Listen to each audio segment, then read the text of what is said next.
Hello, my name is Carolyn Westbrook, and in this video I'm going to talk about assessing listening. First of all, we need to understand the processes involved in listening. Field 2008 explains these. At the very basic level, this involves recognizing phonemes and syllables, then building up to decoding words. After that, listeners piece together chunks of language and incorporate their knowledge of syntax and intonation to find the meaning of what they hear. When preparing a listening test, we first need to find an appropriate text.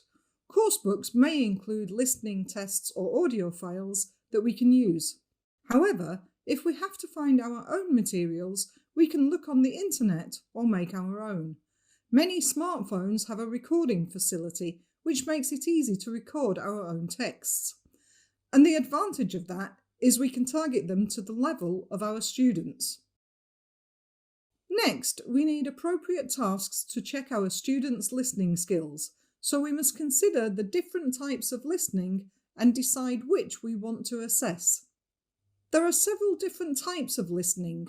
These are listening for gist, to get the general idea of a text, listening for specific information, so listening for keywords and main ideas, listening for detail, which is to get as much information as possible, listening for inferred meaning, in this case the answers are not in the text, so listeners use clues from the text to find the answer, and listening for attitude. Listeners use clues from the speaker's intonation and language to decide what the speaker's attitude is. The first three rely on comprehension of the text, so from least to most detail, while the last two go beyond merely understanding the text, so these are likely to be more difficult. We should include a mixture of tasks to elicit these types of listening. Many listening tests use multiple choice questions and short answer questions. Multiple choice questions can have 3 or 4 answers to choose from, while short answer questions require students to write the answers in up to 3 or 4 words maximum, or a number. We shouldn't include questions which require long answers because students may miss answers to other questions while writing.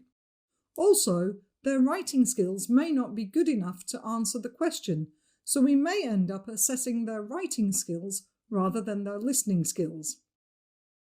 Once we decide which types of listening we are going to assess and how many different tasks we will have, we should try to make future versions of the test the same in terms of the skills we want to assess.